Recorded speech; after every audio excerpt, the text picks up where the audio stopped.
하나님 말씀은 고린도 후서 13장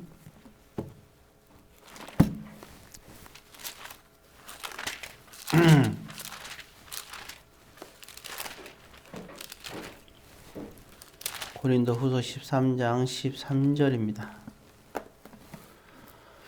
한 부서리로 같이 읽습니다. 주 예수 그리스도의 은혜와 하나님의 사랑과 성령의 교통하심이 너희 무리와 함께 있을지어다. 아멘. 사랑의 아버지 하나님, 오늘 이 시간에도 성령 하나님께서 함께 하옵소서. 예수님의 이름으로 기도드립니다. 아멘. 예. 오늘 본문에 보면 너희 무리와 함께 있을지어다 그랬습니다. 예, 이거는 고린도 교회 공동체를 말하는 겁니다.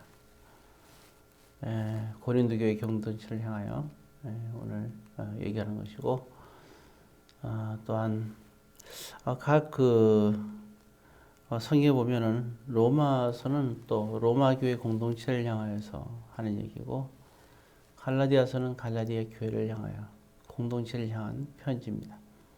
그래서 각 교회에 이 당시도 이와 같이 사도 바울의 편지에 보면 각 교회에는 그 지체들의 공동체가 있습니다. 그리고 예수님에 대한 진실한 신앙을 가지고 있습니다.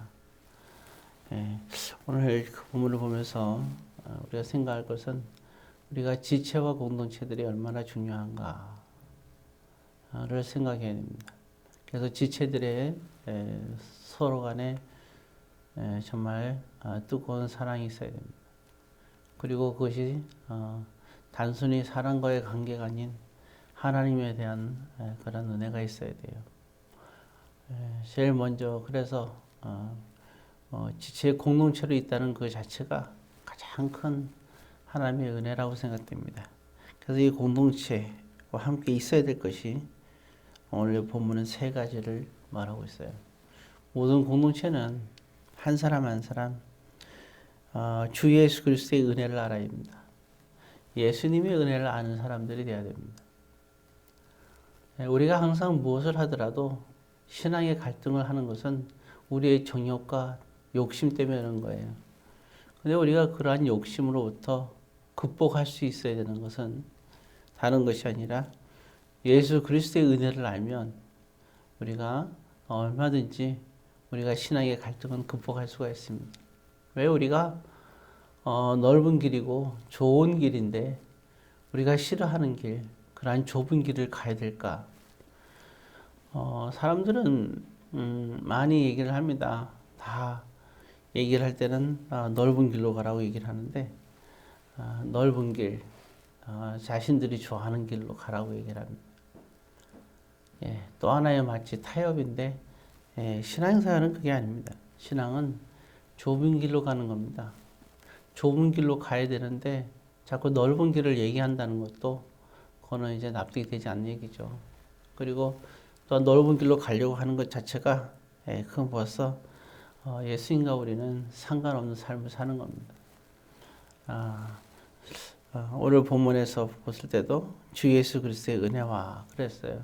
그래서 우리가 좋은 눈으로 갈 수 있는 이유는 예수 그리스도의 은혜 때문에 갈 수가 있는 거예요. 그 길은 주님께서도 가신 길이에요.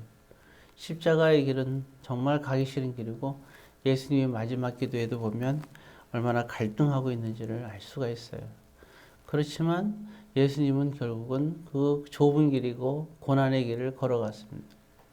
오늘 저와 여러분들에게 주어진 길은 그나마 감사한 거죠.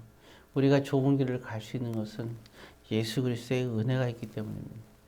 그래서 우리는 항상 예수 그리스도의 은혜를 생각하며 살아가야 합니다. 그런 사람들이 공동체라는 겁니다. 공동체는 넓은 길을 가는 사람들이 공동체가 아닙니다. 좁은 길을 가는 사람이 공동체예요.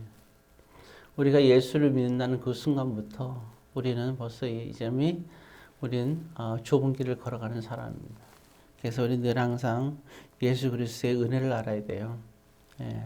그 다음에 두 번째는 하나님의 사랑. 이 하나님의 사랑을 우리는 또한 알 수가 있어야 됩니다. 하나님의 사랑은 우리를 우리가 하나님께서 우리를 낳으셨기 때문에 하나님께서는 우리를 사랑할 수밖에 없는 거죠. 그리고 우리를 낳을 때는 하나님의 형상으로 나서 우리와 함께하며 우리와 동행하기를 원하십니다. 끝없는 하나님의 우리에 대한 사랑, 끝까지 참고 인내하면서 우리를 기다려주는 그 하나님의 사랑을 깨달아야 되고, 그리고 날마다 항상 함께 하시는 하나님의 사랑을 우리가 알 수 있어야 됩니다. 모든 것에 관여하시는 하나님입니다. 그리고 마지막으로 성령이 교통하십니다. 성령 하나님의 그 교통이 우리에게 있어야 됩니다. 우리는 모두가 다 같이 성령 하나님이 우리에게 임재하고 있는 것을 알 수가 있어요. 그렇기 때문에 우리가 좀 더 깨어 있으면 우리가 어떻게 살아가는 것이 말씀대로 살아가야 되는지 우리는 알 수가 있습니다. 왜냐하면 성령 하나님께서 우리에게 가르쳐주고 생각나게 하고 깨닫게 하고 또 잘못된 길을 갈 때는 그것을 우리에게 가르쳐줍니다. 이게 잘못된 길이구나. 수많은 사람들이 얘기할 때 이 사람은 이렇게 하고 저 사람은 저렇게 얘기하지만 그 중에서도 어떻게 가는 것이 하나님의 뜻인지를 우리가 알 수 있는 이유는 성령 하나님이 우리에게 있기 때문에 어떤 게 옳은지를 우리는 알 수가 있어요.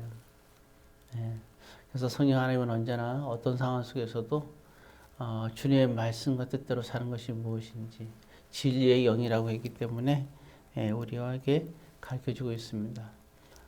그래서 우리가 가장 갈등 속에 있을 때 우리가 공동체에서 가장 큰 어떤 지체 간의 갈등이 있던 어떤 여러 세상에서 갈등이 있을 때에도 항상 우리가 잊지 말아야 될 것은 늘 성령 하나님이 우리 가운데 역사하고 계시고 늘 항상 우리를 인도하고 있다는 사실을 기억해야 됩니다. 정말 순간적으로 세상적인 생각이 들 때가 있어요. 그럴 때 우리는 극복할 수 있습니다. 왜 우리가 극복할 수 있냐? 성령 하나님이 하나님께서 우리와 함께하기 때문에 우리가 정말 좁은 길로 선택하고 우리가 진리 가운데 나아가기를 원하면 언제나 우리는 우리의 당면한 모든 문제를 극복할 수가 있습니다. 그리고 우리가 각자가 소망하는 모든 소망도 그것이 우리가 의심하지 않고 확신하며 기도하면 응답되는 이유는 바로 우리 안에 성령 하나님이 계시기 때문에 하나님께서 그걸 이루십니다. 그것이 바로 성령의 교통하심이 있는 거죠.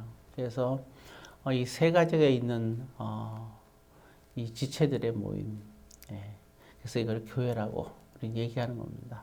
그냥 교회 다니는 사람들이 모인 것이 아니라 이 세 가지가 있는 그러한 성도들, 오늘 이 세 가지가 오늘 저와 여러분들과 또 우리 교회 지체들 모두에게 또 방황하며 아직도 세상을 바라보며 살아가는 이들에게 있기를 주의 이름으로 권면드립니다. 기도하겠습니다.